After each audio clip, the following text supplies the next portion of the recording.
anna Muhammadan abduhu wa rasuluh salawatu rabbi wa salamu alaihi wa ala alihi wa ashabihi wa man sara ala nahjihi wa istanna bi sunnatihi ila yaumil qiyamah. Alhamdulillah, puji syukur kita haturkan kehadirat Allah. Allah jadikan kita sebagai muslim ahlu sunnah yang tahu akan usaha untuk memperbaiki diri dengan mengenal ilmu apa saja yang wajib untuk kita ketahui. Salah satunya adalah ilmu berkaitan dengan bagaimana interaksi yang ideal antara pemerintah dengan rakyat. Kenapa semacam ini penting untuk kita bahas, mengawali dari diskusi kita di kesempatan malam ini. Kalau berbicara nilai sebuah kepentingan, tentu saja ada dua hal yang perlu kita pertimbangkan, yang perlu kita lihat. Yang pertama adalah melihat bagaimana perhatian syariat dalam masalah ini. Yang kedua, pengaruh besar dalam kehidupan nyata yang bisa kita rasakan. Untuk sudut pandang yang pertama, seperti apa perhatian syariat terhadap masalah muamalatul hukam? Bagaimana cara yang tepat rakyat berinteraksi dengan para pemimpinnya? Allah Subhanahu wa taala menyebutkan dalam Al-Qur'an, "Atiullaha wa atiur rasul wa ulil amri minkum." Taatilah Allah dan taatilah Rasul dan ulil amri di antara kalian. Allah Subhanahu wa taala jadikan ketaatan kepada ulil amri di urutan nomor 3 setelah adanya perintah untuk taat kepada Allah dan Rasulnya sallallahu alaihi wasallam. Dan Nabi sallallahu alaihi wasallam juga menyebutkan banyak sekali dalil-dalil tentang arti penting untuk taat kepada ulil amri. Di Riyadhus Shalihin yang ditulis oleh An-Nawawi rahimahullah, sampai beliau sebutkan satu bab khusus tentang perintah untuk mentaati ulil amri, perintah untuk mentaati pemerintah yang sah. Dan beliau sebutkan ada banyak sekali hadis-hadis yang disampaikan oleh Nabi SAW sebagai pesan bagi umatnya. Bahkan ini menjadi salah satu pesan menjelang beliau wafat. Sebagaimana disebutkan dalam hadis Al-Irbad bin Sariyah. Pada waktu Nabi SAW ngasih mau'idhah yang sangat mengena. Sampai kata Al-Irbad, "Dzarifat minhal uyun wa wajilat minhal qulub." Banyak hati yang tersentuh, bahkan air mata menetes. Lalu mereka mengatakan, "Ya Rasulullah, ka'annaha mau'idatu muwaddi'in." Ya Rasulullah, ini seperti nasihat orang yang mau mati. Fa'ausina, maka tolong berikan wasiat bagi kami. Kemudian Nabi SAW menyebutkan, "Alaikum bis-sam'i wa ta'ah." Wajib bagi kalian untuk mendengar dan taat kepada pemimpin yang sah. Fa'innahu may ya'ish minkum ba'di fasayara fi ikhtilafan katsira. Karena siapapun yang bertahan hidup setelah aku meninggal, dia akan menjumpai ada banyak sekali perselisihan. Dan itu bagian dari sunnatullah yang tidak mungkin bisa kita hilangkan. Beliau sudah menyatakan, nanti siapapun yang hidup setelah aku meninggal akan menjumpai banyak sekali perselisihan. Baik perselisihan dalam urusan dunia maupun perselisihan dalam urusan akhirat. Dan umumnya ketegangan antara rakyat dengan pemerintah terjadi dalam urusan perselisihan masalah apa? Dunia.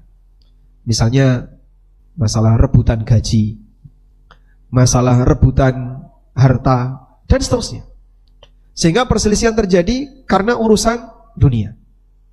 Lalu Nabi SAW menyebutkan, "Alaikum bis-sam'i wa ta'ah." Kalian harus tetap menjaga taat dan mendengarkan pemerintah kalian. Tujuannya apa? Mengurangi potensi terjadinya kerusakan yang lebih besar. Karena chaos itu akan sampai pada tingkatan timbul kematian, hilang nyawa, dan seterusnya. Ketika chaos terjadi antara pemerintah dengan rakyat, dua kekuatan besar. Rakyat yang jumlahnya lebih banyak, pemerintah yang punya apa? Misalnya aparat penegak hukum, kemudian punya aparat yang dia sebagai petugas keamanan, dia punya wewenang untuk mengendalikan itu. Sehingga ketika chaos ini terjadi, ini umat Muhammad, yang ini juga umat Muhammad. Umat Muhammad SAW melawan umat Muhammad SAW. Siapapun yang menang, berarti kan salah satunya kalah. Sehingga sebenarnya siapa yang rugi? Muslim melawan Muslim. Siapapun yang menang, sebenarnya siapa yang rugi? Semuanya Muslim. Seperti bapak ketika punya 2 anak. Maka ketika 2 anak bapak saling berantem, siapapun yang menang, siapa yang rugi? Orang tuanya. Siapapun di antara kalian ketika berantem, baik yang menang anak pertama maupun yang menang anak kedua, tetap orang tua dalam kondisi rugi. Karena ini sama-sama anaknya. Karena itulah dalam hal ini Nabi SAW ngasih pendengaran bagi para rakyat, hendaknya mereka berusaha untuk sabar dan sabar, karena ketika terjadi chaos antara atasan dan bawahan, nanti dampak buruknya yang kena juga umat Muhammad SAW. Ditambah lagi, yang ketiga, kenapa ini penting untuk dibahas? Ini menjadi salah satu titik sengketa antara Ahlus Sunnah dengan Khawarij. Prinsip Khawarij, tidak ada istilah ketaatan kepada ulil amri, kecuali ulil amri yang tidak pernah berbuat dosa. Dan mana mungkin manusia tidak pernah salah. Sehingga bagi mereka yang namanya pemimpin itu adalah lengserkan, salah lengserkan. Nah kalau seperti ini dibiarkan, prinsip seperti ini dipertahankan, sampai pun Nabi Muhammad SAW tidak lepas dari kritiknya Khawarij.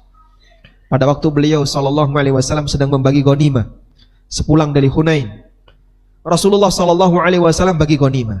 Khawarij menilai cara Nabi SAW bagi ghanimah keliru.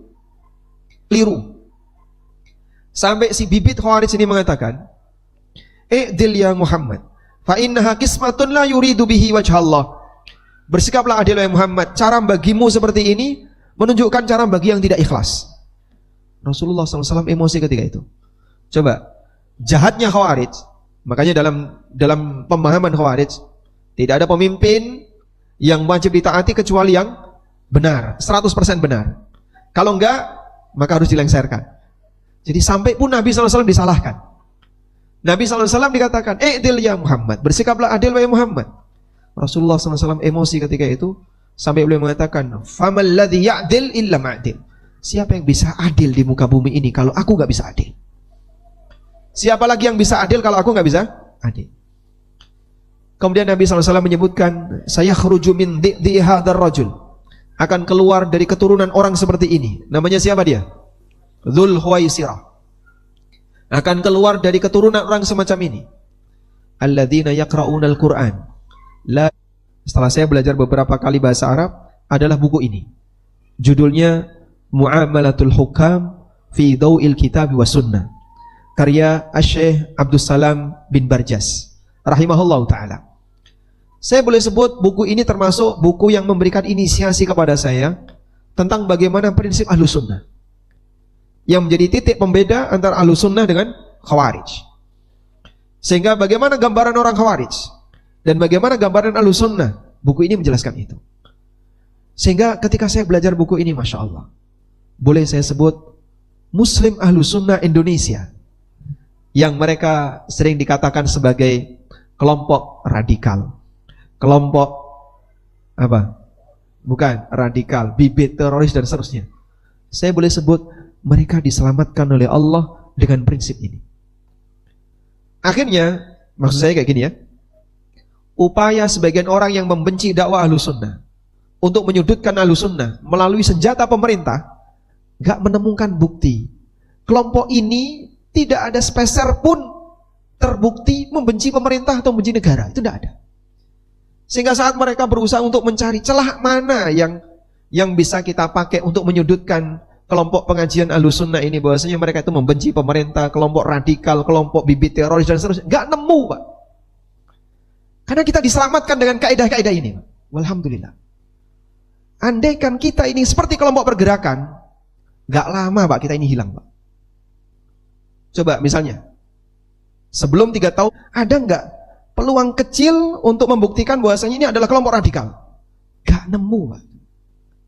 Karena kita punya prinsip taat kepada pemerintah, menghormati aturan yang ada, kita mendengarkan pemerintah, sehingga prinsip itu semuanya menyelamatkan kita. Walhamdulillah. Dan memang seperti itulah kaum muslimin diajarkan oleh Nabi-Nya SAW. Sehingga dakwah tauhid bisa tetap jalan. Dakwahnya menyebarkan sunnah bisa tetap jalan. Salah satu mukjizat dakwah Ahlus Sunnah adalah ini. Boleh saya sebut. Salah satu mukjizat dakwah Ahlus Sunnah adalah prinsip ini. Ngikuti sunnah Nabi SAW itu menyelamatkan. Fasunnatu safinatu Nuh. Sebagaimana kata Imam Malik, sunnah itu seperti perahu Nabi Nuh. Faman raqiba faqad naja. Siapa yang naik dia akan selamat. Wa man ghabara faqad gharaqa. Dan siapa yang terlambat maka dia akan tenggelam. Dan bagian dari sunnah yang menyelamatkan kita adalah kaidah-kaidah Ahlus Sunnah berkaitan dengan ketaatan kepada pemerintah. Sehingga kita penting untuk mengenali seperti ini, bagaimana muamalah yang ideal bersama pemerintah. Saya nggak tahu apakah buku Muamalatul Hukam itu sudah diterjemahkan dalam bahasa Indonesia atau belum? Cuman buku ini cukup rumit untuk dipelajari bagi mereka yang pemula untuk belajar agama. Karena terkadang penulis menyebutkan sanad, ya, kemudian keterangan-keterangan buku yang cukup rumit untuk dibaca bagi mereka yang tidak terbiasa membaca literatur dan referensi, sehingga mungkin perlu ada sedikit karya yang bisa membuat pernyataan di buku ini lebih ringan untuk bisa dipelajari. Wallahu a'lam. Masya Allah, fondasi yang luar biasa Ustaz yang menyelamatkan kita dari tuduhan-tuduhan yang tidak benar. Makanya saya kadang begini, ada teman yang menginfo saya, Ustaz, di kajian kantum ada intel. Saya berharap mereka datang. Di kajian antum misalnya ada beberapa aparat yang ingin melihat. Saya berharap mereka hadir. Dan sebenarnya tidak perlu harus datang ke sini. Ini disaksikan secara online, sehingga bukti jejak digital nggak hilang. Ini tetap akan terpasang di ANB Channel dan silahkan ditonton. Karena yang kita sampaikan Al-Quran, hadis, perkataan para ulama, akidah Ahlussunnah, yang insya Allah sejalan dengan fitrah manusia, sejalan dengan prinsip kebenaran. Sehingga kalau misalnya ada yang ingin tahu kayak apa sih materi yang kita sampaikan, kami tidak pernah mengajarkan orang untuk memusuhi pemerintah. Kami tidak pernah mengajarkan orang untuk memusuhi orang lain. Yang kita diajarkan oleh Allah adalah memperkenalkan tauhid, memperkenalkan akidah yang lurus dan seterusnya. Memang kemarin sempat ada diskusi kecil. Jadi saya sempat bertanya, kita itu pengen tahu alasannya. Kenapa masih ada label bibit radikal? Bibit radikal. Kalau menyebut radikal kan nggak nemu ya. Kita nggak radikal. Alhamdulillah rata-rata asatidzah Ahlussunnah halus lembut ketika menyampaikan. Kalau saya termasuk nggak? Nah tidak ya. Asatidzah Ahlussunnah ketika menyampaikan kajian, mereka menyampaikan dengan cara yang mudah diterima. Ya. Lalu kenapa masih ada label bibit radikal? Saya sempat mempertanyakan itu kepada sebagian aparat. Lalu mereka bilang begini, ada salah satu alasan. Apa itu? Anda tidak mau mengucapkan selamat hari raya non-muslim. Tidak mau mengucapkan salam kepada non-muslim. Kan ada ya, Assalamualaikum, lalu salam A, salam B, salam C, dan seterusnya. Baik, kalau hanya sebatas ini kita disebut radikal atau bibit radikal. Boleh nggak saya balik tanya? Coba tanyakan kepada non-muslim, apakah mereka mau mengucapkan kalimat La ilaha illallah? Ya jelas nggak mau Pak. Ya sudah. Kalau begitu hargai kami yang tidak mau mengucapkan kalimat A, kalimat B, kalimat C. Selamat hari raya A, selamat hari raya B, selamat hari raya C. Bagi kami ini bagian prinsip. Sehingga kami menilai kalimat ini nggak boleh dalam agama kami. Sebagaimana mungkin penganut agama yang lain, kalau kita ajak, tolong dong Bapak ucapkan La ilaha illallah. Saya sulit untuk mengucapkan itu. Baik, saya diktekan Pak ya, pelan-pelan Pak. Bapak agamanya apa? Saya dari agama A, dari agama B. Baik, saya diktekan pelan-pelan. Asyhadu, ucapkan. Asyhadu alla ilaha illallah. Kalau dia mau mengucapkan itu, saya akan mengucapkan yang sama dengan Bapak yang Bapak inginkan. Mereka sadar, oh kami nggak boleh mengucapkan itu. Loh kenapa? Karena bagi agama kami mengucapkan ini nanti pindah agama. Maka tolong juga hargai keyakinan kami. Dalam keyakinan kami, mengucapkan kalimat ini tidak boleh. Sehingga di negara kita diberi hak dan kebebasan untuk mengamalkan ajaran sesuai dengan keyakinannya. Dan itu masuk dalam undang-undang. Keyakinan kami nggak boleh mengucapkan kalimat ini. Maka tolong hargai kami. Sehingga tidak mengucapkan itu, kenapa disalahkan? Apalagi disebut bibit radikal. Tapi kan ada muslim yang lain yang mengucapkan. Itu urusan dia. Jangan dibilang kesalahan orang lain untuk kemudian dilemparkan ke kita. Wallahu a'lam. Masya Allah. Pertanyaan berikutnya Ustaz, pertanyaan yang kedua. Masya Allah. Ini deg-degan saya. Pertanyaan yang kedua Ustaz, bagaimana sebenarnya kedudukan pemimpin itu di dalam syariat Islam, dan apakah setiap muslim itu harus memiliki pemimpin Ustaz? Tafadhol Ustaz. Ya, berbicara tentang kedudukan pemimpin dalam syariat Islam, dalam arti apakah pemimpin itu layak untuk dihormati, layak untuk diakui keberadaannya. Jadi pertama adalah mengakui keberadaannya. Lalu yang kedua, memberikan penghormatan sesuai dengan posisinya, tingkatannya. Lalu yang ketiga adalah bagaimana cara bersikap yang tepat terhadap mereka. Baik, saya bukakan keterangan dalam buku Muamalatul Hukam tadi ya. Jadi saya mohon maaf buka catatan boleh? Dalam buku Muamalatul Hukam, di sini ada penjelasan yang disampaikan oleh penulis tentang bagaimana al-makanah al-aliyah, kedudukan yang istimewa, yang tinggi, li waliyil amri, yang diberikan kepada pemimpin yang sah dalam syariat Islam. Ada beberapa dalil yang menyebutkan hal itu. Di antaranya adalah yang pertama firman Allah Subhanahu wa taala yang tadi kita sebutkan, atiullaha wa atiur rasul wa ulil amri minkum. Yang ini Allah tegaskan di surat An-Nisa ayat 59. Allah jadikan pemimpin sebagai salah satu di antara orang yang wajib ditaati. Setelah urutan yang ketiga, ada beberapa manusia yang bukan nabi yang diperintahkan oleh Allah untuk ditaati. Yang pertama orang tua. Wa qadara rabbuka alla ta'budu illa iyyah wa bil walidaini ihsana. Kita diperintahkan untuk berbakti kepada orang tua, birrul walidain, dan salah satunya adalah taat kepada orang tua. Dan di antara yang bukan nabi tapi diperintahkan untuk ditaati adalah ulil amri. Siapakah ulil amri di sini?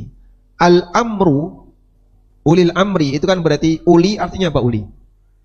Pemilik. Al-amru artinya apa? Urusan. Ulil amri berarti pemilik urusan. Al-amru di sini yang disebut dengan urusan itu kan ada dua.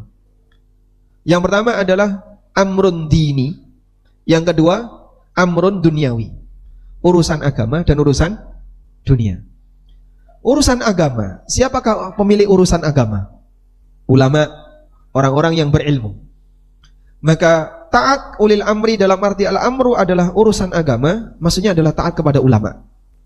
Sebab masyarakat umum mereka tidak paham agama sebagaimana pemahaman para ulama, sehingga mereka diperintahkan untuk mengikuti ulama dalam rangka untuk bisa mengikuti Nabi. Dan tadi subuh kita sudah membahas bahwa tujuan kita mengikuti ulama adalah untuk bisa mengikuti sunnah Nabi SAW. Jangan dibalik, gara-gara mengikuti ulama malah meninggalkan sunnah Nabi. Kalau ini salah ya. Yang kedua, al-amru yang dimaksud adalah urusan dunia. Kalau al-amru urusan dunia, maka pengertian ulil amri di sini adalah pemerintah yang sah. Sehingga untuk urusan dunia yang sudah diatur oleh pemerintah, ikutilah pemerintah yang sudah terpilih dengan sah. Ini yang pertama. Dalil yang kedua, disebutkan dalam sebuah riwayat bahwasanya Nabi SAW mengatakan, man akramas sultan akramahullah wa man ahanahu ahanahullah. Barang siapa yang memuliakan pemimpin, maka Allah akan memuliakannya. Siapa yang menghinakan pemimpin, maka Allah akan menghinakannya. Maksudnya bagaimana? Siapa yang bertindak kasar kepada pemimpinnya, menghina pemimpin, baik dengan perbuatan maupun ucapan, faqad ta'adda hududallah, berarti dia telah melanggar batas yang Allah tetapkan. Wartakaba mahzuran syani'an, dan dia telah melakukan pelanggaran. Maka sebagai hukumannya, fal jazaa'u min jinsil amal, Allah kasih balasan sejenis dengan amalnya. Taib. Dan disebutkan dalam riwayat dari Abu Bakrah radhiyallahu anhu, beliau mengatakan, man ajalla sultanallah, barang siapa yang memuliakan pemimpin yang telah Allah pilih, ajallahu Allahu yaumal qiyamah, maka Allah Subhanahu wa taala akan memuliakannya di hari kiamat. Selanjutnya, dalil yang ketiga, Allah Subhanahu wa taala jadikan pemimpin itu seperti layaknya naungan, seperti layaknya benda yang berfungsi untuk menaungi. Sebagaimana disebutkan dalam sebuah hadis, hadis itu mengatakan, anna sultana dhillullah, bahwasanya sultan adalah dhillullahi fil ard, naungan Allah di muka bumi. Apa makna dhillullah? Ulama menjelaskan, dhillullah maknanya adalah yadfa'ullahu bihil adha 'anin nas. Dengan adanya pemimpin, Allah menghalangi potensi kejahatan yang ada di masyarakat. Sehingga kalau masyarakat ini tidak ada pemimpin, maka kehidupan mereka seperti kehidupan orang musyrikin jahiliyah. Suku yang kuat mencaplok suku yang lemah. Anggota keluarga yang kuat, dia menggeser anggota keluarga yang lemah. Itulah zaman jahiliyah. Orang-orang jahiliyah, mereka tidak punya pemimpin, adanya suku-suku kecil. Maka dalam situasi seperti itu tidak ada yang bisa menjamin keamanan suku-suku kecil. Sehingga kalau suku kecil ini tidak punya pembela dari suku yang lain, dia dicaplok sama suku yang lain. Akhirnya satu sama lain isinya cuma berantem terus, tegang terus. Sederhananya, dalam sebuah perempatan besar dari 4 arah, kalau lampu merahnya mati, Pak, dan tidak ada yang ngatur, kira-kira apa yang terjadi? Ya, semua akan rebutan untuk dulu-duluan. Sudah? Ketika tidak ada hakim di situ yang mengendalikan lalu lintas, lampu merahnya mati, semua akan berebut untuk dulu-duluan. Akhirnya tabrakan di tengah. Yang kanan mau ke kiri, yang kiri mau ke kanan, yang depan mau ke belakang, belakang mau ke depan. Dah, bumpet di tengah. Jika hanya urusan lalu lintas yang seperti ini, semua orang paham secara logika, ini butuh yang ngatur, apalagi urusan negara. Sehingga untuk sebuah urusan negara, ada banyak sekali lini-lini yang harus dikerjakan. Kalau ini nggak ada yang ngatur, rusak semuanya. Maka Anda bisa bayangkan, dalam sebuah kehidupan manusia, ketika tidak ada yang mimpin, antara satu dengan yang lain, mereka akan saling mendolimi. Karena itulah, apakah wajib di tengah kaum muslimin harus ada pemimpin? Jawabannya wajib. Di tengah kaum muslimin harus selalu ada pemimpin. Karena jika tidak ada, itu akan sangat berbahaya bagi kelangsungan stabilitas masyarakat. Ketika tidak ada pemimpin, akan sangat berbahaya bagi stabilitas masyarakat. Dan itu kaidah yang disepakati baik mereka yang beragama maupun mereka yang gak paham agama. Karena itulah Anda bisa lihat, kapan Nabi SAW wafat? Hari apa Nabi SAW wafat? Nabi SAW wafat hari apa, Pak? Hari Senin. Kapan beliau dimakamkan? Malam Rabu. Beliau dimakamkan di malam hari, malam Rabu. Beliau wafat hari Senin, dimakamkan malam Rabu. Itu kalau di zaman kita, mungkin kita bisa menilai, kok terlalu lama, Pak? Nunggu apa? Apa yang ditunggu pemakaman Nabi SAW? Sehingga kenapa beliau ditunda? Untuk menunjuk pengganti beliau SAW. Sebelum terpilih Abu Bakar As-Siddiq, jasadnya Nabi SAW belum dimakamkan. Tujuannya adalah untuk meredam gejolak di tengah kaum muslimin. Sepanjang belum ada pemimpin pengganti, maka jasad pemimpin tidak boleh dimakamkan. Sehingga pemimpin masih ada jasadnya, walaupun beliau sudah meninggal dunia, dipertahankan sampai kemudian ada penggantinya. Abu Bakar As-Siddiq radhiyallahu anhu mendatangi Sakifah Bani Sa'idah. Dan di posisi Sakifah itu, orang Ansar sudah bersepakat untuk menunjuk pemimpin dari kalangan penduduk Madinah. Datanglah Abu Bakar bersama beberapa orang dari Muhajirin. Lalu orang Ansar mengusulkan, lakum imam walanal imam. Kalian silahkan tunjuk pemimpin dari kalangan kalian, wahai Muhajirin. Kami nanti punya pemimpin sendiri dari kalangan Ansar. Apa yang bisa Anda bayangkan kalau itu dibiarkan? Andaikan peristiwa itu, orang Ansar mengusulkan, kamu punya pemimpin, saya punya pemimpin. Andaikan pada peristiwa itu dibiarkan, mungkin ada 2 Islam. Islam tipe A dan Islam tipe B. Tapi Masya Allah, Abu Bakar As-Siddiq berhasil meredam itu dan menyatukan satu suara.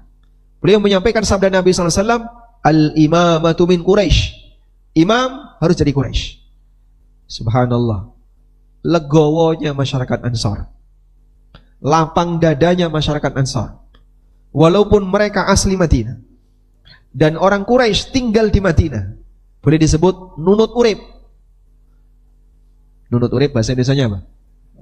Numpang hidup. Numpang hidup di tanah Madinah. Penduduk asli Madinah rela mengalah, diserahkan kepada orang Quraisy yang mereka pendatang. Terpilihlah Abu Bakar As-Siddiq radhiyallahu anhu sebagai Khalifatu Rasulillah sallallahu alaihi wasallam, pengganti Rasulullah sallallahu alaihi wasallam. Dan orang Ansar dengan lapang dada menerima. Coba kalau sekarang kan orang banyak kampanye wonge dhewe asli Madiun. Ngoten nggih? Apa ceritanya biasanya? Bolo dhewe asli apa istilahnya? Akamsi. Anak kampung sini dan seterusnya. Kenapa dalam kampanye dia mengutarakan itu? Untuk nyari dukungan masyarakat. Sehingga saya dan kalian berasal dari daerah yang sama. Saya kelahiran di sini, walaupun dari mulai umur 2 tahun sampai umur 40 tahun di luar kota. Tapi dia tetap mencari pengakuan. Saya lahir di sini, saya dulu besar di sini dan seterusnya. Tapi orang Ansor, Masya Allah, mereka dengan sukarela mempersilahkan, silahkan kalau mau muhajirin jadi pemimpin. Terpilihlah Abu Bakar As-Siddiq sebagai pemimpin. Baru setelah itu Rasulullah SAW dimakamkan. Ini arti penting keberadaan pemimpin. Oleh karena itulah jamaah, ketika kaum muslimin kosong dari kepemimpinan, gak boleh dibiarkan dalam waktu yang lama. Harus ada pemimpin. Maka di negara kita dan beberapa negara yang lain, walaupun mereka tidak tahu apakah ini adalah landasannya, tapi prakteknya benar. Sehingga ketika misalnya ya, pemimpin daerah tidak aktif, ada PLT, pejabat apa? Ada yang jelas. PJS itu apa? Pelaksana jabatan sementara. Sehingga ada pejabat sementara sebagai pengganti sementara. Tujuannya apa? Biar selalu ada pemimpin. Itu contoh bahasanya di posisi ini tidak boleh kosong dari pemimpin. Wallahu a'lam. Masya Allah. Berarti memang benar harus ada pemimpin di setiap muslim Ustaz ya, terkait kaidah yang disampaikan Ustaz. Nah, pertanyaan berikutnya Ustaz. Adakah kaidah-kaidah yang perlu diperhatikan terkait posisi pemimpin itu sendiri dalam Islam Ustaz? Kaidah-kaidah yang perlu diperhatikan terkait posisi pemimpin dalam Islam Ustaz. Tafadhol Ustaz. Baik. Sekarang kita sebutkan beberapa kaidah yang perlu diperhatikan berkaitan dengan masalah kepemimpinan. Kaidah yang pertama, ketika ada pemimpin yang sah, maka setiap muslim wajib membaiatnya. Setiap muslim wajib membaiat. Mohon diperhatikan, baiat itu ada 2. Baiat dalam urusan agama. Ini tidak boleh kecuali pada satu orang, Nabi SAW. Karena tidak ada manusia yang maksum. Sehingga kita tidak boleh membaiat ulama. Saya membaiat Imam Syafi'i, tidak boleh, karena Imam Syafi'i tidak maksum. Kita tidak boleh membaiat Imam Ahmad, karena Imam Ahmad tidak maksum. Kesalahan beberapa kelompok yang membaiat imam, seperti yang pusatnya di Kediri, atau yang pusatnya di mana lagi? Di Solo, ada yang pusatnya di ini. Itu membaiat agama. Gimana kamu membaiat agama? Apakah imammu maksum? Kalau sampai dia bilang imam kami maksum, wah bahaya ini. Mengatakan ada manusia maksum selain Nabi. Dan yang kedua, baiat dalam masalah dunia. Baiat dalam masalah dunia berarti bentuknya gimana Pak? Ketaatan untuk urusan dunia. Ini berlaku bagi pemimpin yang sah. Sehingga kalau ada pemimpin yang sah, maka kita baiat untuk urusan dunia kepada pemimpin tadi. Wallahu a'lam. Masuk isya. Kaidah berikutnya dilanjutkan setelah azan. Insyaallah kita akan lanjutkan setelah mendengarkan adzan isya.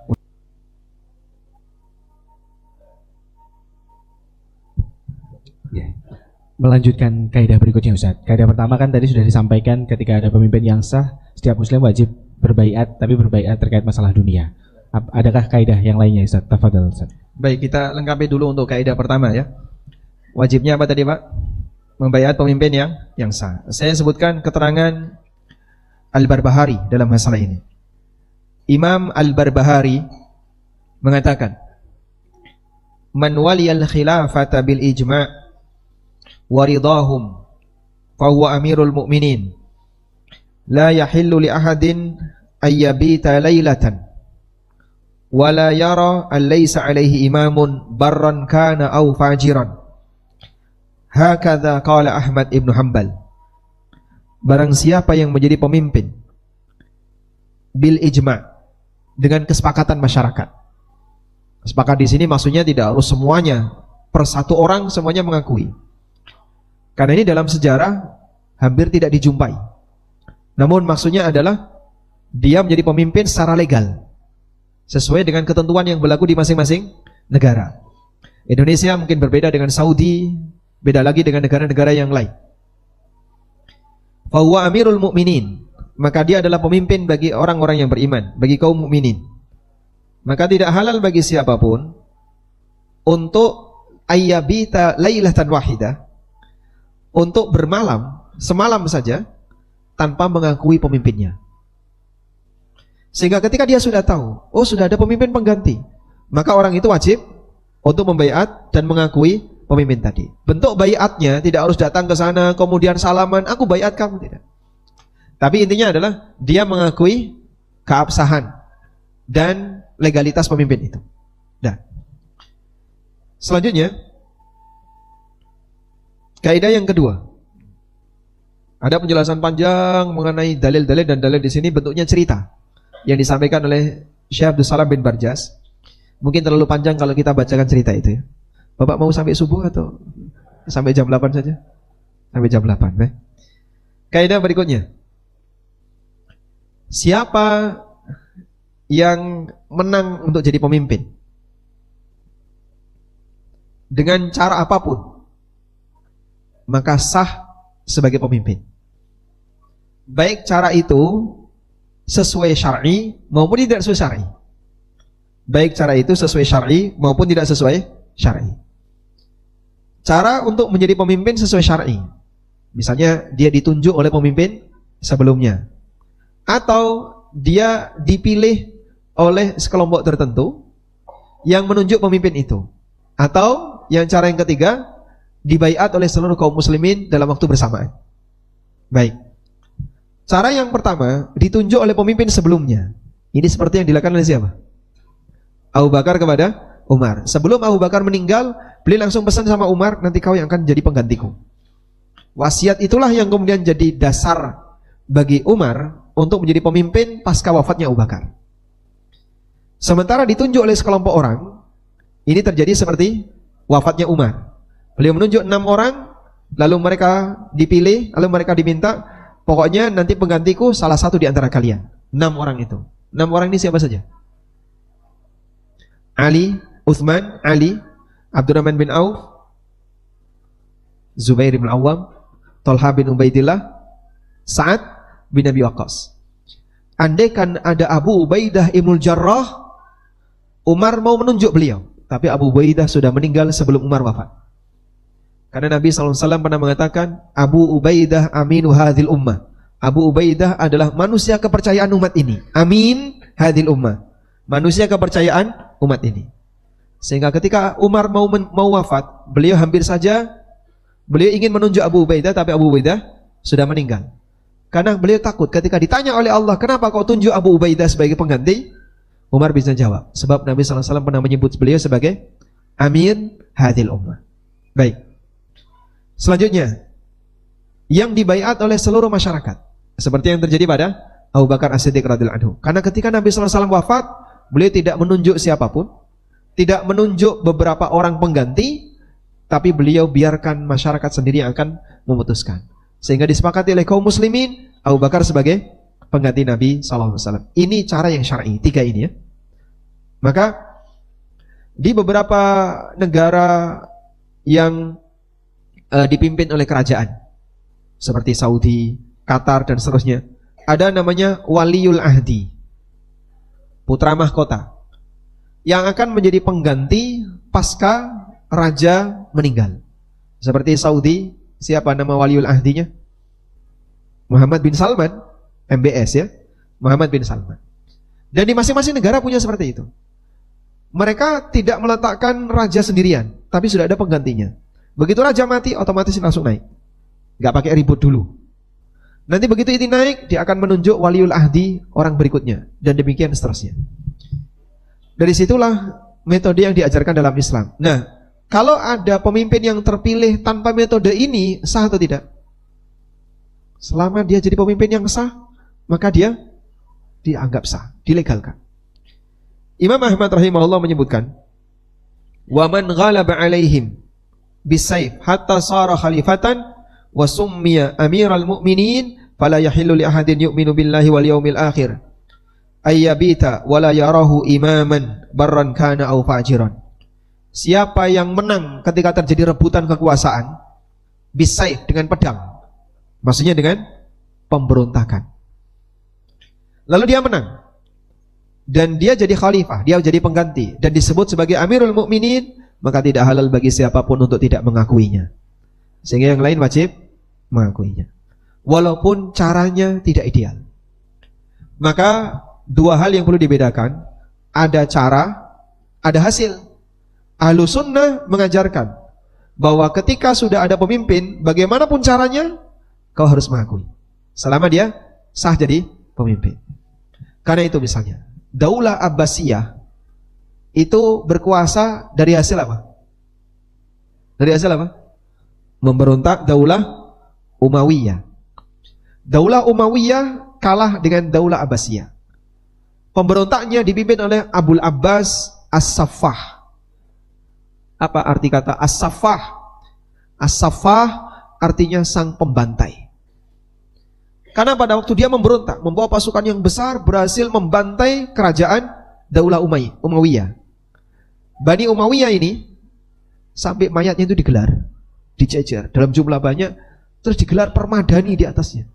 Lalu setelah itu mereka makan-makan di atas itu. Bawahnya mayit. Untuk menghinakan Daulah Umayyah. Setelah itu Abul Abbas As-Saffah jadi pemimpin, lalu generasi seterusnya dilanjutkan oleh Daulah Abbasiyah. Sampai akhirnya Daulah Abbasiyah berhasil runtuh. Digantikan oleh daulah-daulah berikutnya. Dan antara satu daulah dengan daulah yang lain terkadang pergantiannya melalui proses peperangan, pemberontakan. Baik. Dan Imam Ahmad rahimahullah mengakui ketika ada yang sudah ada pergantian pemimpin, maka beliau mengakui keberadaan pemimpin yang baru. Selanjutnya, kita beralih kepada kaidah yang ketiga.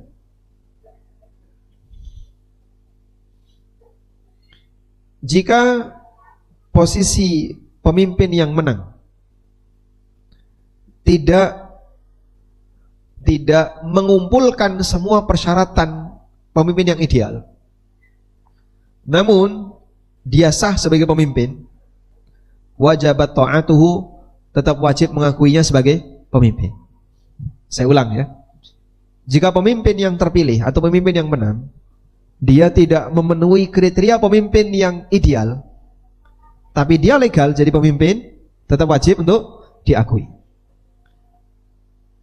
Misalnya, kalau yang terpilih itu pemimpin perempuan, Pak. Yang kita tahu bahasanya dalam agama, pemimpin wanita itu tidak ideal.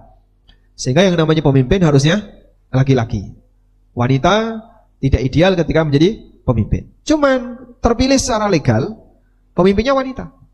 Maka kita harus tetap mengakui. Al-Ghazali menyebutkan, "Lau ta'adzara wujudul wara' wal ilm fi man yatasadda lil imamah bi ay yaghliba 'alaiha jahilun bil ahkam fasikun wa kana fi sarfihi anha itharatu fitnatin la tutaqu hakamna bin iqadi imamatihi."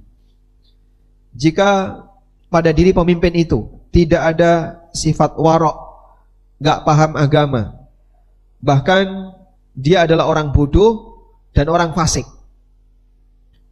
tapi ketika dia memimpin kemudian digulingkan akan bisa menimbulkan kekacauan yang besar, kata beliau, hakamna bin iqadi imamatihi, kami tegaskan kepemimpinannya wajib diakui walaupun tidak ideal. Baik, maksudnya dari ini adalah, kalau kaidah yang kedua tadi berkaitan dengan metode, bagaimana kalau ada pemimpin yang terpilih dengan metode tidak direstui dalam Islam, yang terpilih dengan metode yang tidak jalan dengan syariat, tapi dia terpilih, apakah tetap diakui? Diakui. Karena hukum untuk ibtida itu beda dengan hukum untuk intihak. Awalannya cara memilihnya seperti ini, tapi hasilnya seperti ini. Siapapun hasilnya tetap kita akui. Bisa dipahami insyaallah? Baik. Misalnya berkaitan dengan demokrasi. Di tempat kita terpilihnya pemimpin itu berdasarkan apa? Metode demokrasi, pemilu. Sebenarnya apa sih yang janggal dari pemilu, Pak? Yang janggal dari pemilu itu apa, Pak? Hah? Suara ulama dan suara preman nilainya sama. Suara orang berakal dengan orang gila sama.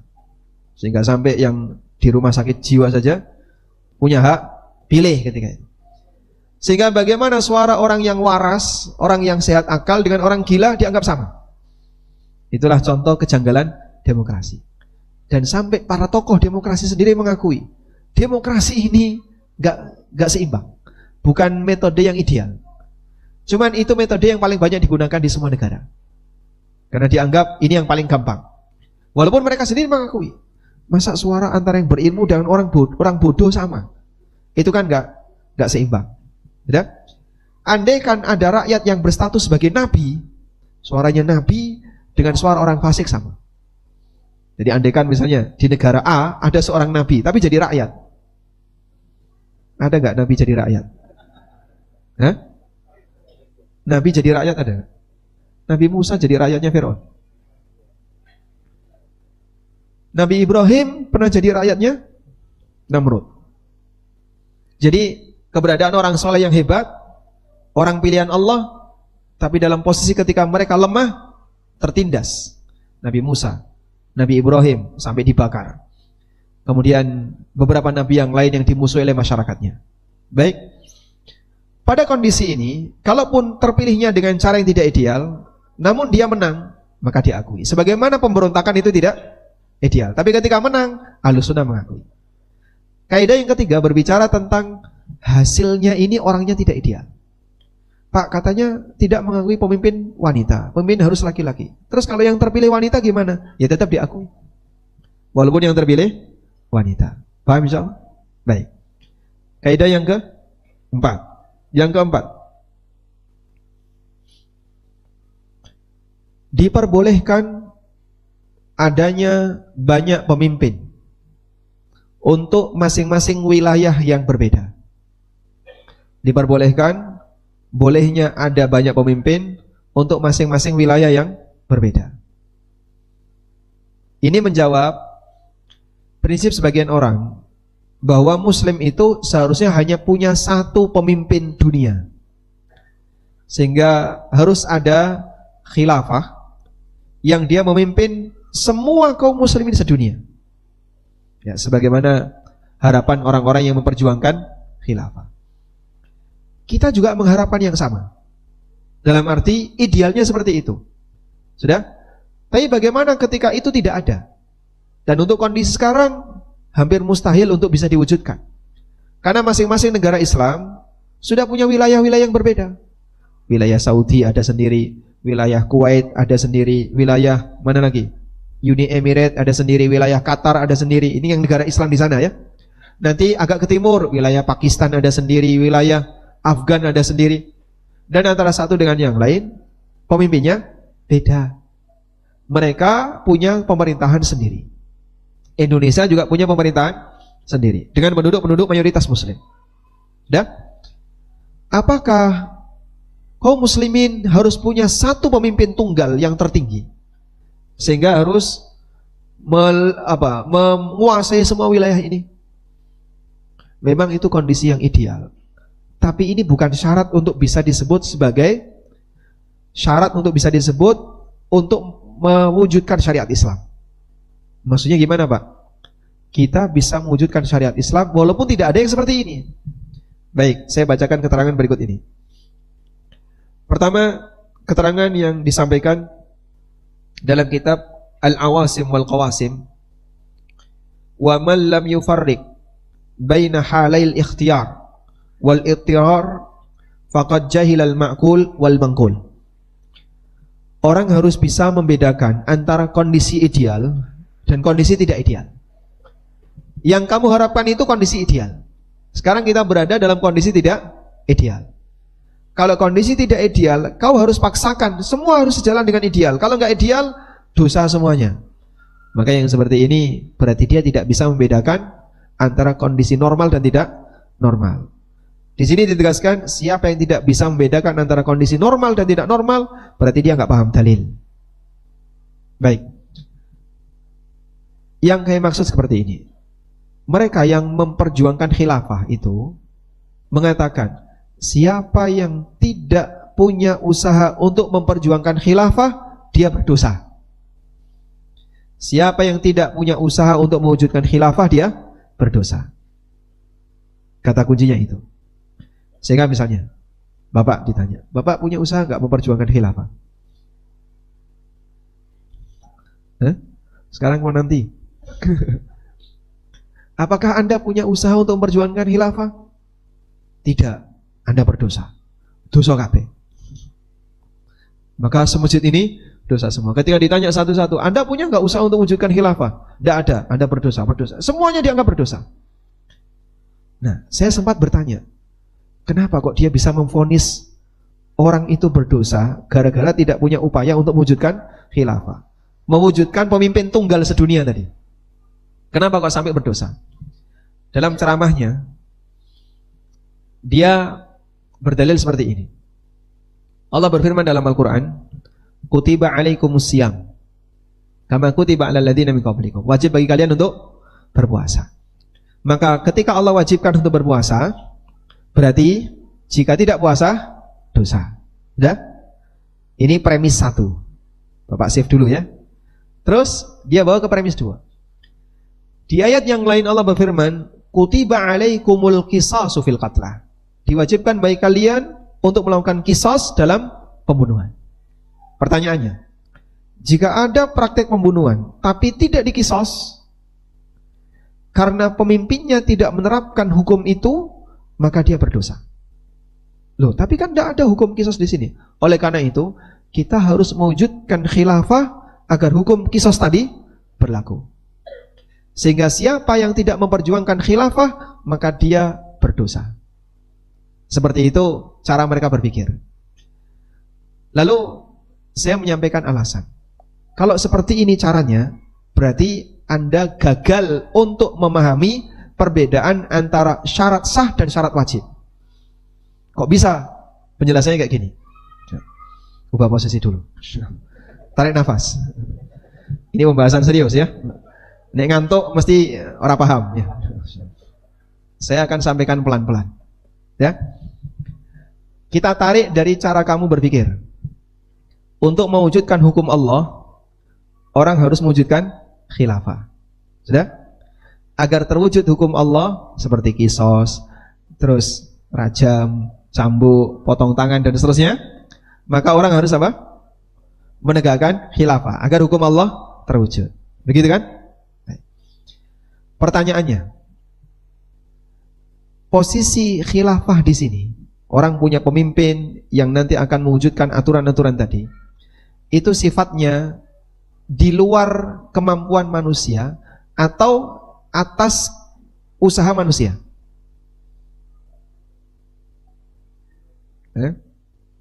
Keberadaan pemimpin yang nanti dia akan mewujudkan aturan Allah tadi, itu sebenarnya murni pemberian Allah ataukah usaha manusia untuk mewujudkannya? Yang lebih tepat yang pertama. Itu pemberian Allah. Maksudnya gimana, Pak? Malah bingung ini. Bingung gak sampean? Baik, saya kasih ilustrasi saja ya. Saya kasih ilustrasi. Apakah orang wajib kaya agar dia bisa zakat?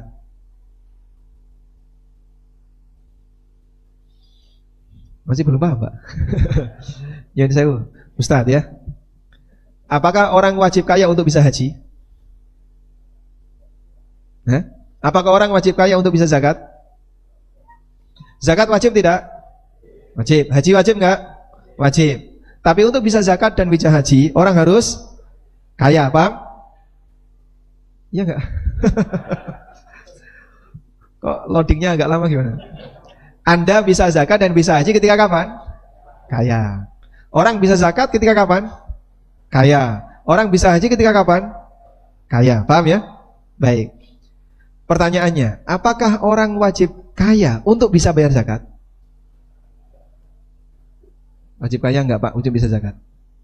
Hah? Tidak. Kenapa? Karena kaya itu pemberian Allah. Misalnya, jamaah yang ada di sini, semuanya pengen kaya enggak? Pengen. Ijma. Cuman masalahnya kaya di luar pilihan Anda. Nek kabeh pengen sugih kabeh, Pak. Tapi Allah jadikan ada orang yang kaya, ada orang miskin. Baik, kamu sudah bayar zakat belum? Belum. Kenapa? Karena saya tidak punya. Berarti kamu berdosa karena kamu tidak bayar zakat. Salah atau benar? Hah? Salah?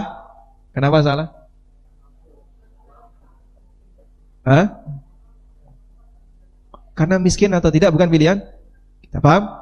Baik. Sehingga Anda tidak wajib untuk kaya agar bisa zakat. Sebagaimana Anda tidak wajib untuk haji, Anda tidak wajib untuk kaya agar bisa haji. Anda tidak wajib mewujudkan khilafah untuk bisa menegakkan hukum Allah. Bisa dipahami? Karena di bagian ini di luar kemampuan kita. Usaha kita adalah memperbaiki masyarakat. Bagaimana caranya agar mereka menjadi muslim yang baik. Masalah nanti ada pemimpin yang baik, anugerah dari Allah. Karena mereka sendiri mengakui pemimpin itu anugerah. Sebagaimana yang ditegaskan oleh Allah, wa kadzalika nuwalli ba'dadh-dhalimina ba'dhan bima kanu yaksibun. Demikianlah kami jadikan sebagian orang zalim untuk menjadi pemimpin bagi orang zalim yang lain disebabkan perbuatan kezaliman yang mereka lakukan. Allah tunjuk pemimpin yang zalim karena rakyatnya zalim. Itulah kaidah dari ayat. Sudah? Kita tidak berdosa karena tidak menegakkan hukum tadi ya. Hukum potong tangan, hukum. Karena ini bukan wewenang kita.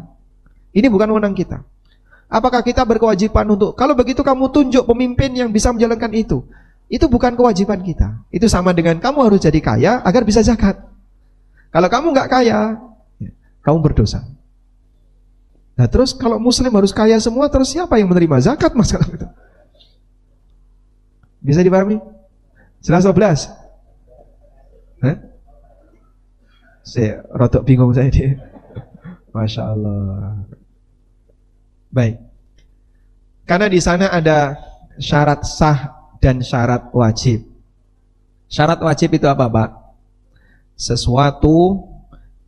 Satu kondisi yang apabila terjadi pada diri seseorang, maka dia berkewajiban untuk melakukan sesuatu. Paham? Contoh, balik ya. Balik itu syarat sah atau syarat wajib? Syarat sah. Berarti sholatnya anak yang belum balik batal. Syarat wajib. Jika seseorang sudah mencapai balik, maka dia wajib sholat. Paham? Ketika seseorang balik, maka dia wajib puasa. Balik wajib puasa. Baik. Apakah seseorang harus balik agar dia wajib puasa? Ada anak misalnya, umur piro le? Misalnya usianya 14 tahun. 14 tahun. Wes balik durung? Durung. Belum balik ya? Belum. Coba lihat, 2 hari lagi masuk Ramadan. Kowe kok durung balik piye iki? Ayo. Padahal 2 hari lagi masuk Ramadan. Lah pripun nggih? Aku durung balik. Kamu harus segera balik biar besok wajib puasa Ramadan. Nanti malam tak ajari. Piye caranya cepat balik? Boleh enggak kayak gitu? Ngajari elek nih kayak gini. Paham? Ya. Kamu harus jadi orang kaya biar bisa zakat. Kamu harus jadi kaya biar bisa haji. Apakah seperti itu? Tidak. Orang tidak harus jadi kaya untuk bisa zakat. Karena kaya miskin itu bukan pilihan kita. Ya harus diperjuangkan untuk jadi kaya. Salah enggak?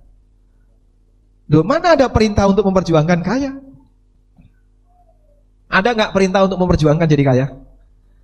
Wahai kaum mukminin, jadilah kaya semuanya. Ada? Tidak ada. Tidak ada perintah untuk memperjuangkan khilafah. Tapi kalau sudah ada khilafah, wajib menjalankan hukum Allah. Paham?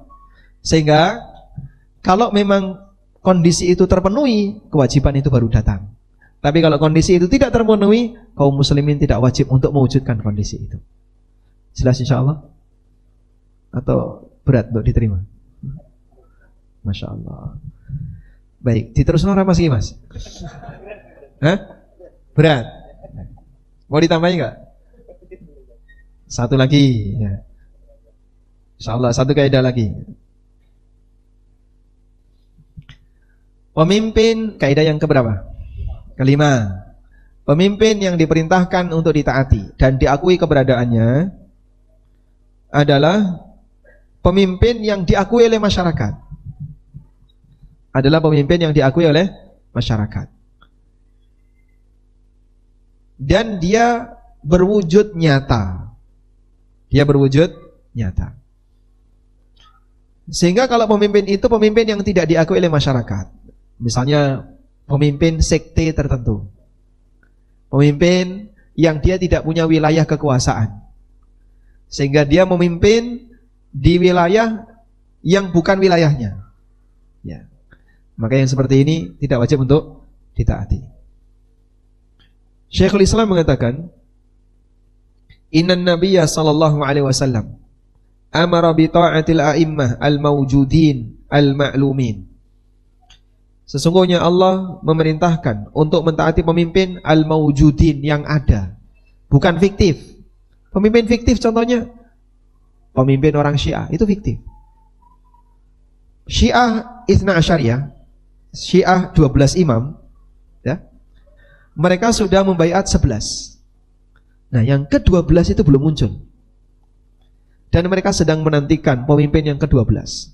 Dulu pernah masuk ke dalam gua di usia 5 tahun, membawa mushaf Fatimah ke dalam gua Sirdab. Ya, ditunggu nanti ketika dia dewasa akan keluar, dan usianya sudah ratusan tahun. Gak metu-metu. Tapi mereka masih meyakini di gua Sirdab ini nanti akan muncul pemimpin yang terakhir yang ke-12 dan akan memimpin dunia. Masalahnya mereka cuma meyakini ada 12. Salah prediksi angka.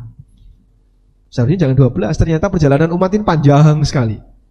Dalam bayangan mereka 12 itu dilihat dimulai dari Ali bin Abi Thalib sampai yang terakhir. Dalam bayangan mereka, setelah pemimpin 12, kiamat. Nah, mereka salah prediksi angka. Andaikan 1200 nyambung itu. Tapi cuma 12. Jadi baru 11 bingung mereka. Ini yang ke-12 mana? Gak muncul-muncul. Ternyata gak kiamat-kiamat. Masih panjang kehidupan sejarah manusia ini. Paham? Itulah pemimpin fiktif gaya Syiah. Dan sampai sekarang masih ditunggu. Alladzina lahumus sultan, yang mereka punya kekuasaan, yaqdiruna bihi ala siyasatin nas, yang punya kemampuan untuk mengendalikan area politik masyarakat. La bi ta'ati ma'dumin wala majhul, bukan pemimpin yang tidak ada, pemimpin fiktif atau pemimpin yang majhul. Wala man laisa lahu sultanun wala qudratun ala syai'in aslan, atau pemimpin yang sama sekali tidak punya kekuasaan. Ya, contohnya tadi, dibaiat tapi wilayah tertentu. Wilayahnya itu pun dalam negara tertentu, sehingga dia mengambil alih wilayah yang bukan wilayahnya. Wallahu a'lam. Nah, Masya Allah, tidak terasa sudah 7:30 pembahasan kita masih sangat panjang ini nanti Ustaz. Karena cukup berat gitu. Berarti ya. mungkin diringkas saja bagian-bagian tertentu yang. Siap Ustaz. Mungkin pertanyaannya terkait ini Ustaz. Pertanyaan berikutnya terkait ini. Pembahasan ini kan sepertinya kok kayaknya menguntungkan si pemimpin Ustaz. Seakan-akan kayak kami ini sebagai rakyat, kita ini sebagai rakyat benar-benar harus manut dan taat. Bagaimana menyikapi itu Ustaz terkait itu? Pembahasannya kan seakan-akan menguntungkan pemimpin gitu kan, dan rakyat memang dituntut harus manut dan taat. Menyikapi itu pripun Ustaz? Sebenarnya bukan demikian. Saat kita memberi pengajian ibu-ibu, kita selalu menyampaikan pesan kepada mereka untuk taat kepada suami, nurut kepada suami, jadikan suami sebagai kepala rumah tangga, dan seterusnya. Aneka dalil kita keluarkan untuk mengajarkan kepada para ibu-ibu muslimah agar taat kepada suaminya. Pertanyaannya, apakah saat kita membahas seperti itu berarti menguntungkan para suami? Pak Ustadz, ini kok semua dalilnya menyudutkan perempuan toh Pak Ustadz?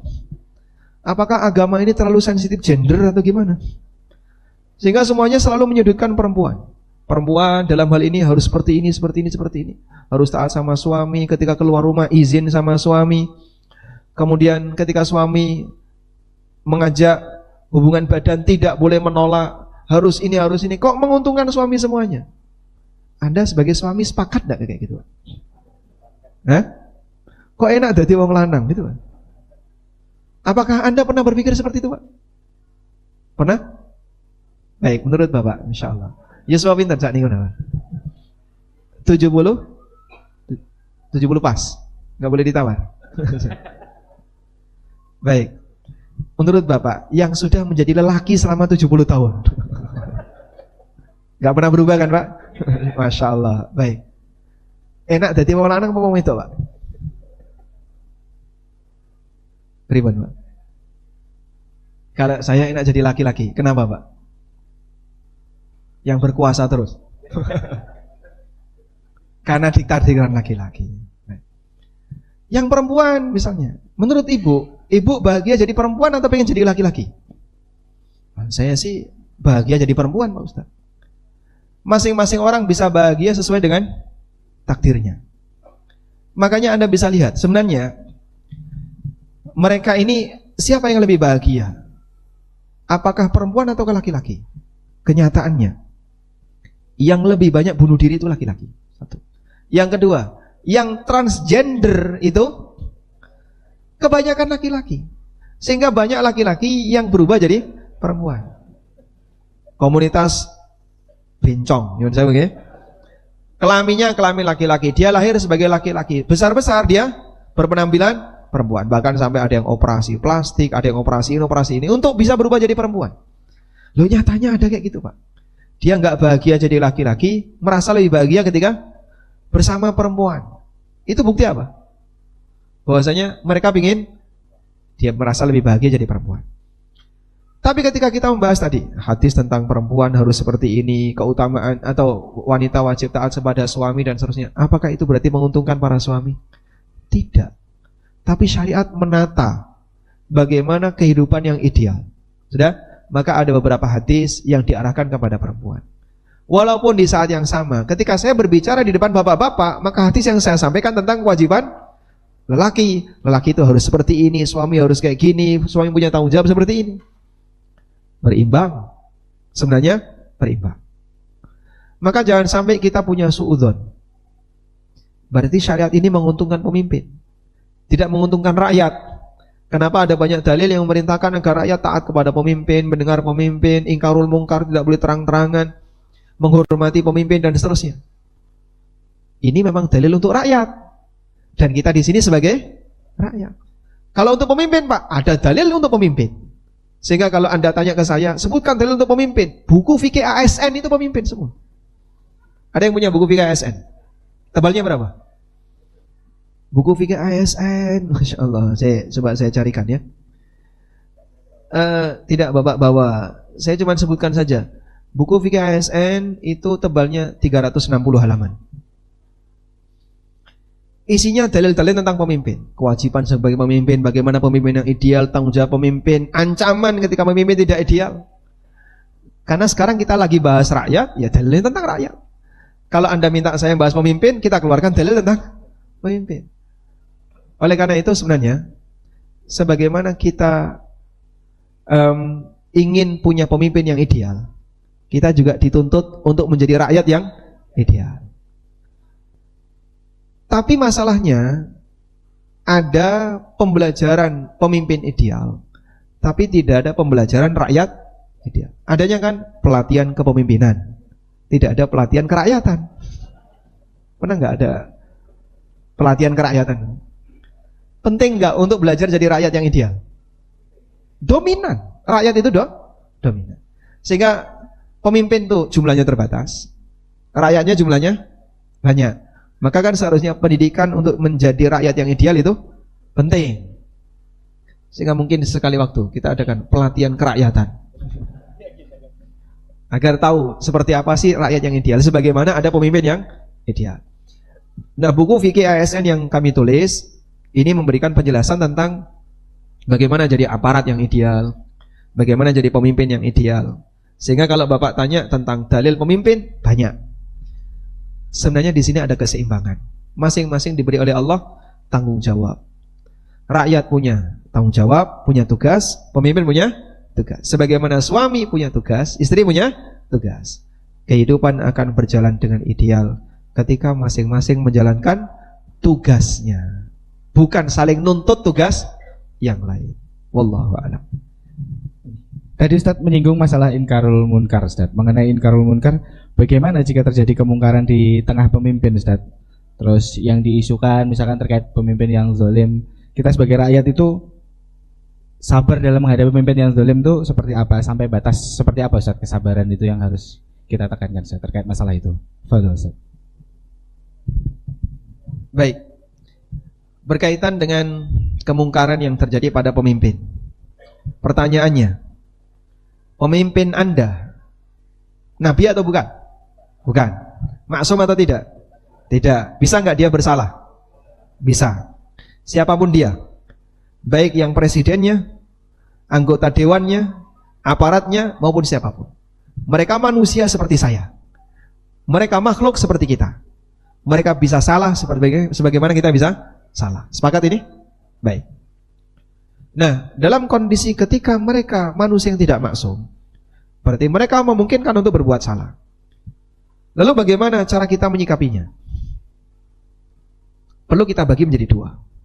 Kesalahan itu ada dua. Pertama, kesalahan berkaitan dengan hubungan dia dengan Allah. Kesalahan pribadi. Misalnya, pemimpin fasik, pemimpin minum khamr, pemimpin makan babi, bahkan kadang terang-terangan dia bilang, saya suka nonton porno misalnya. Terang-terangan dia bilang seperti itu. Atau pemimpin-pemimpin dengan kriteria fasik yang lain. Dia cerita dengan aneka kesalahan pribadinya. Baik, ini kemungkaran yang sifatnya pribadi. Yang kedua, kemungkaran yang bentuknya mendolimi yang lain. Mendolimi rakyat. Contohnya apa, Pak? Mengambil harta rakyat. Atau melarang rakyat untuk beribadah misalnya. Bapak kalau sholat tak tembak, misalnya.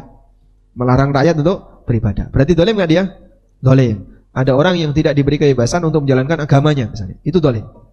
Nah, kita perlu bedakan dulu di dua posisi ini, agar kita bisa mendudukkan seperti apa metodologi ingkarul munkar. Untuk yang pertama, jika itu berkaitan dengan kesalahan yang sifatnya pribadi, seperti tadi ya, dia berbuat maksiat, dia berbuat salah dan seterusnya.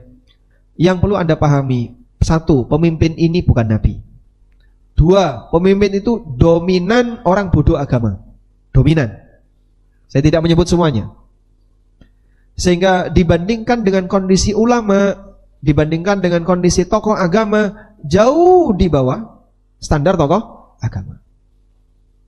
Makanya kalau Anda dialog dengan pemimpin pakai dalil, ya mereka jelas kalah. Karena mereka bukan tokoh agama. Ada diskusi misalnya antara A dengan B, yang satu pemimpin, yang satu tokoh agama. Baik, kita akan debat pakai dalil. Ya nggak berimbang. Ini tidak apple to apple. Yang satu fokus agama, yang satu tidak belajar agama. Sehingga jika pemimpin nggak bisa sholat, pemimpin ketika misalnya ketika Jumatan salah, atau pemimpin ketika disuruh khutbah nggak bisa nyampaikan muqaddimah, baca Qur'annya belepotan dan seterusnya. Ya wajar lah, mereka bukan orang beragama. Bukan orang, maksud saya bukan orang yang mendalami agama. Walaupun ada beberapa pemimpin yang dia mendalami agama. Ada pemimpin yang bisa bahasa Arab. Ada pemimpin yang bisa tafsir. Ada pemimpin yang gelarnya LC. Ada pemimpin yang hafid Quran dan seterusnya. Tapi tidak memungkiri keberadaan pemimpin yang tidak paham agama. Sehingga kalaupun dia melakukan pelanggaran agama, itu hal yang lumrah terjadi pada umumnya manusia. Sudah? Cuman kita jadi sensitif karena dia pemimpin. Begitu dia jadi pemimpin, pelanggaran itu dianggap sebagai sesuatu yang besar. Padahal Anda mungkin melihat preman mendem, dengan Anda melihat pemimpin mendem, nilainya berbeda. Sama-sama mendem. Nah, tinggal bagaimana cara kita menyikapi. Ini pemimpin akan memberikan pengaruh besar kalau sampai pelanggaran itu jadi viral. Nah, terus gimana, Pak? Maka pelanggaran itu jangan dibuat viral. Batasi pelanggaran sesuai dengan posisinya, kau kasih nasihat ke dia. Caranya, ya sesuai dengan metode yang berlaku. Sampaikan misalnya surat kepada yang bersangkutan, saya mendengar Anda minum minuman keras. Ketahuilah bahwasanya haram, dosa, dalilnya kayak gini. Diterima, walhamdulillah. Nggak diterima, Anda sudah menyampaikan tugas. Sudah? Baik. Yang kedua, berkaitan dengan kezaliman yang diberikan kepada rakyat. Ada pemimpin yang bertindak zalim kepada rakyat. Apa yang harus kita lakukan? Apakah kita harus siap sedia untuk dizalimi? Atau bagaimana, Pak? Kalau ada pemimpin menzalimi rakyat, apakah kita harus sedia untuk dizalimi? Ya atau tidak? Kalau Anda bisa menghindar, menghindarlah.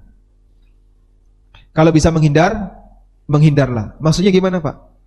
Bukan berarti bahwasanya ketika kita membiarkan pemimpin berbuat maksiat dalam urusan pribadi, kita membiarkan dia dalam urusan kezaliman. Sehingga kalau yang kedua ini gimana?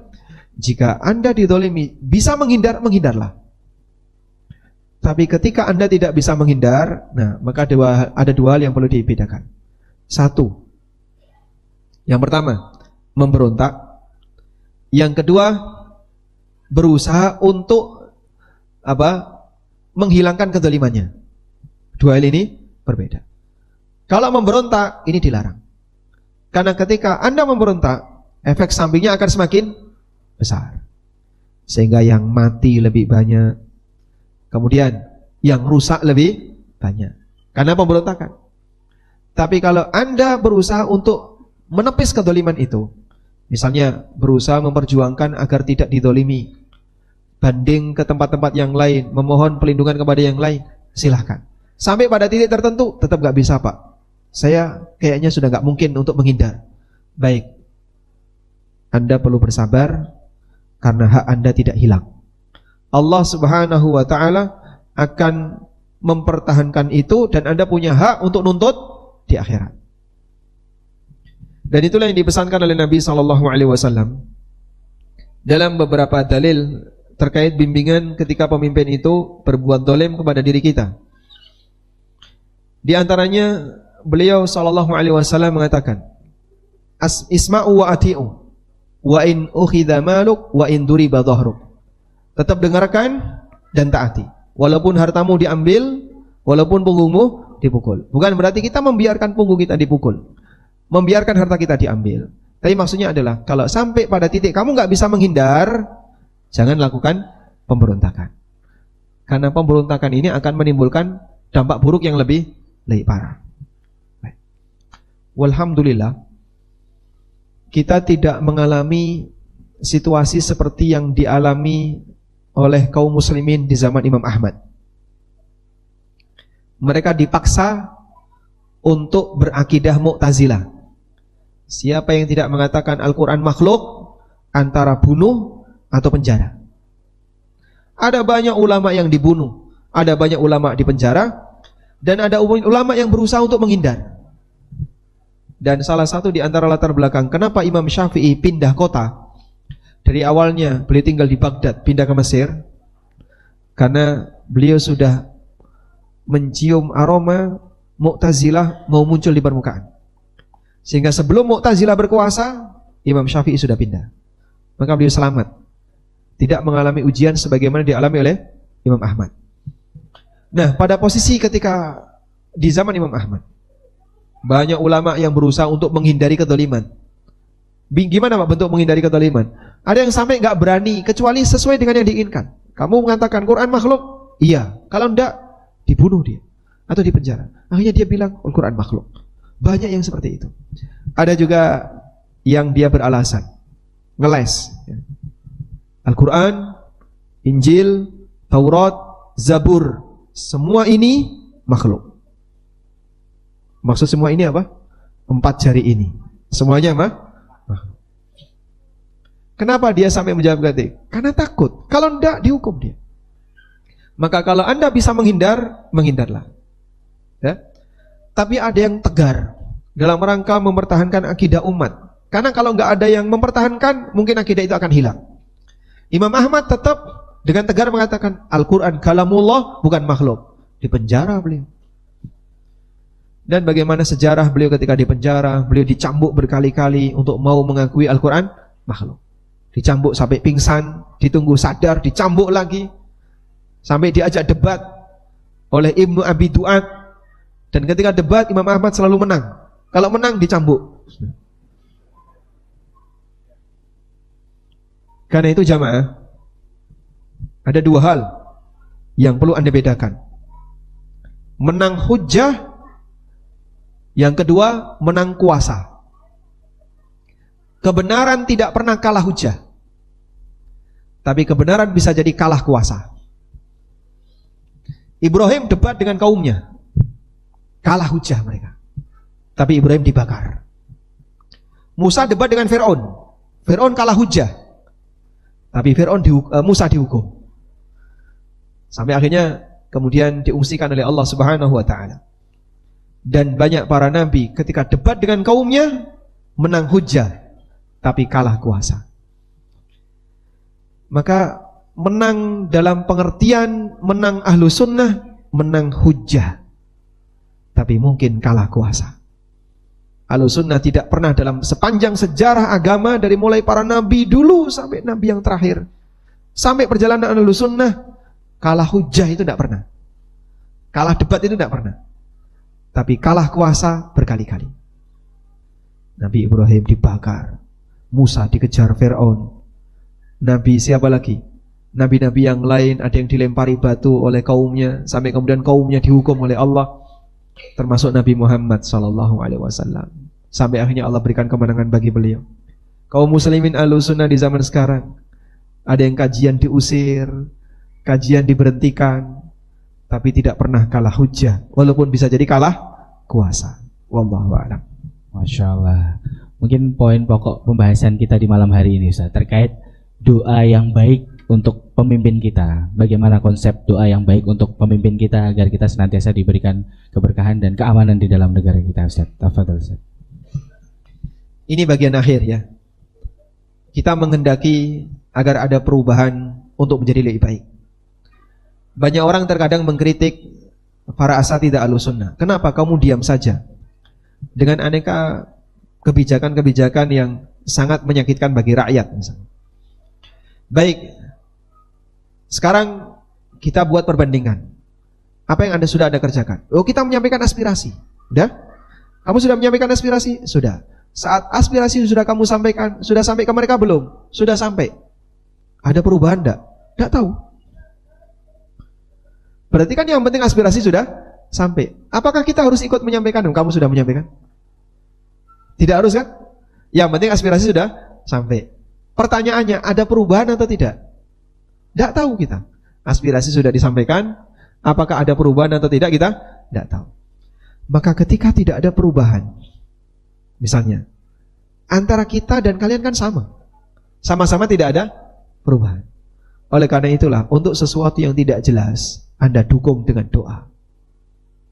Untuk sesuatu yang tidak jelas, Anda dukung dengan doa. Maka jangan meremehkan kekuatan doa. Terus gimana Pak? Doakan agar pemimpin kamu jadi baik. Cuma doa Pak. Terus kenapa kalau doa? Apakah kamu meremehkan kekuatan doa? Loh, kalau cuma doa, gak menyampaikan aspirasi, percuma. Loh, katanya aspirasi sudah sampai. Berarti kan langkah berikutnya, doakan. Langkah berikutnya adalah doakan. Oleh karena itu dalam hal ini, di antara prinsip Ahlussunnah adalah mendoakan kebaikan bagi pemimpinnya. Mendoakan kebaikan bagi pemimpinnya. Fudail bin Iyad dalam sebuah riwayat yang ma'ruf, mungkin Bapak Ibu sudah sering mendengar ini. Beliau pernah mengatakan, apa kalimat yang beliau sampaikan? Lau kanat li da'watun mustajabah ma da'utuha illa li sultan. Andaikan aku memiliki satu kesempatan doa yang pasti mustajab, maka doa itu tidak akan aku panjatkan kecuali untuk kebaikan pemimpin. Al-Barbahari dalam Syarhus Sunnah, ketika beliau menyebutkan riwayat ini, beliau mengatakan, "Faman da'a lis-sultani bil khair, fa'lam annahu sahibu sunnatin insyaallah." Siapa yang mendoakan kebaikan bagi pemimpinnya, ketahuilah itu ciri ahlu sunnah.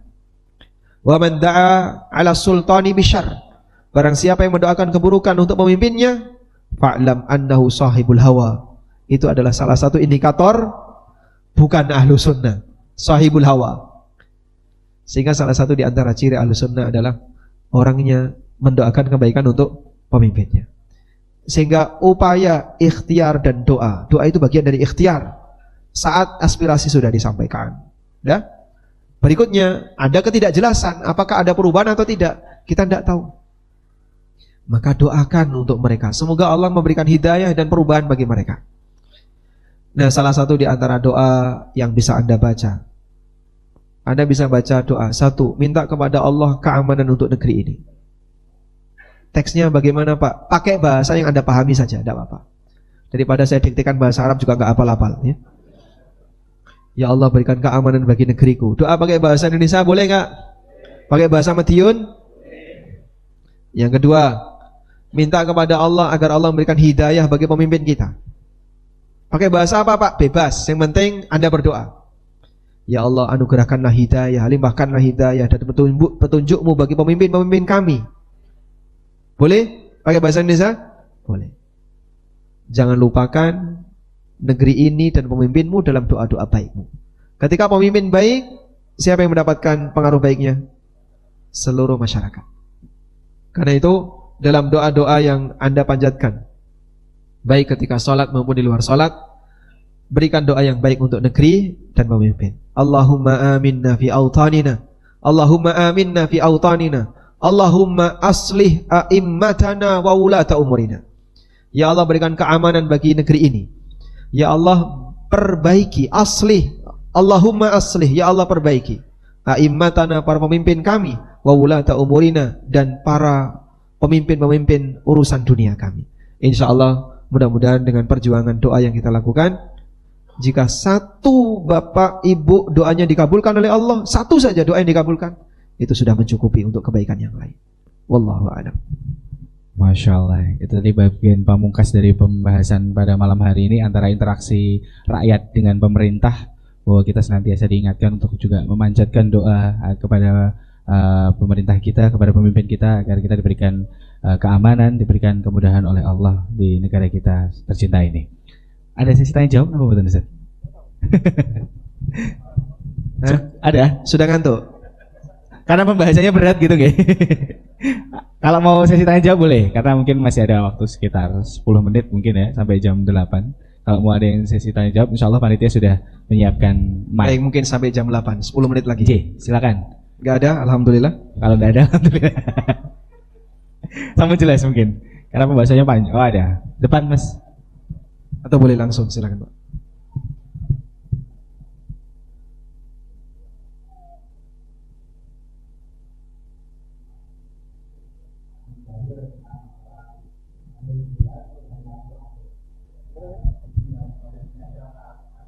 Afdalul jihad kalimatul haqqi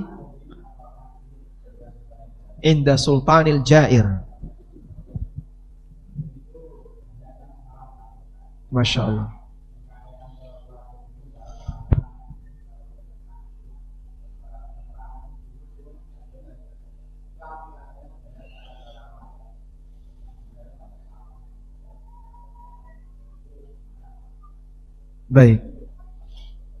Baik, tentang hadis afdalul jihad kalimatul haqqi inda sultanin jair. Kenapa disebut jihad yang paling afdal? Jihad itu beragam. Jihad itu beragam. Yang intinya adalah i'la'u kalimatillah, meninggikan kalimat Allah, menyampaikan kebenaran kepada umat manusia. Karena itu jihad jangan selalu dipahami sebagai perang. Ya? Meskipun salah satu di antara bentuk jihad adalah perang fisabilillah. Nah, oleh karena itu makna 8 asnaf, salah satunya adalah fisabilillah, berhak dapat zakat. Itu tidak terbatas pada orang yang perang di jalan Allah, termasuk orang yang memperjuangkan syariat agar bisa diterima oleh masyarakat, termasuk di antara kegiatan fisabilillah dengan makna fisabilillah yang lebih luas. Nah, selanjutnya, kenapa menyampaikan kebenaran di depan pemimpin disebut sebagai jihad yang paling afdal? Karena peluang hukumannya besar. Jadi kalau orang misalnya ikut jihad di medan perang, rombongan 2.000 pasukan, 10.000 pasukan, dah 10.000 pasukan bareng-bareng menyerang. Peluang matinya pasukan berapa? Peluang matinya pasukan berapa? Hah? Lebih kecil dibandingkan ketika satu orang datang menghadap penguasa yang dolim. Jair kan artinya dolim. Penguasa itu dolim ya. Penguasa itu dolim, terus dia datang. Terus dia sampaikan, wahai Tuan Fulan, Anda sebagai pemimpin telah melakukan kesalahan. Kesalahan Anda seperti ini. Tolong dong itu diubah. Tidak boleh kayak gitu. Kira-kira peluang matinya orang ini besar nggak? Andai kan pemimpinnya itu hobi membunuh, suka berbuat jahat, suka berbuat dolim, peluang matinya orang ini besar. maka dia akan menanggung resiko yang lebih besar. Karena itulah nilai jihadnya lebih besar. Paham ya? Namun ini jangan dipahami untuk menyampaikan di depan umum. Karena kalimatnya inda. Kalimatul haqqi inda. Menyampaikan kalimat yang benar di sisi. Inda artinya apa inda? Di sisi, di samping. Maksudnya apa? Disampaikan kepada mereka secara langsung. Kalau menyampaikannya lewat medsos, orangnya kan gak kelihatan. Berarti resikonya ada gak itu? Tidak ada. Kalau menyampaikannya cuma viral di medsos, atau menyampaikannya lewat demo yang dia geruduk banyak orang, peluang matinya, kalaupun mati lah ya, lebih kecil dibandingkan yang tadi. Kalau kamu berani datang ke sana, langsung berhadapan dengan yang bersangkutan, sampaikan. Kalau kayak gitu rawani aku Pak. Loh, nek koyo ngono, nah jarene afdhalul jihad. Kok terus tiba-tiba ngeper rawani? Nek koyo ngono rawani, Pak. Nek kalau corong aku wani. Wallahu a'lam. Makanya disebut afdhalul jihad karena dia berani maju sendirian, menyampaikan secara tertutup, langsung berhadapan dengan yang bersangkutan. Wallahu a'lam. Sampai cukup Ustaz, insyaallah pembahasan kita malam hari ini. Mungkin ada konklusi yang perlu disampaikan Ustaz terkait pembahasan kita malam hari ini Ustaz. Ya, ini memang kajian yang cukup serius ya, yang mungkin tidak cukup untuk dibahas sekali sesi. Masih banyak sekali yang tadi ada materi-materi yang belum tersentuh. Dan salah satu di antara beratnya materi ini adalah karena satu, jarang dibahas. Yang kedua, bertentangan dengan selera manusia. Sebab kan orang pengennya ya harus bela rakyat. Iya, kita sepakat bela rakyat. Tapi di sini fikih ini berkaitan dengan stabilitas. Sehingga ketika rakyatnya tenang, sebenarnya siapa yang diuntungkan? Rakyat juga. Anda bisa beraktivitas dengan nyaman.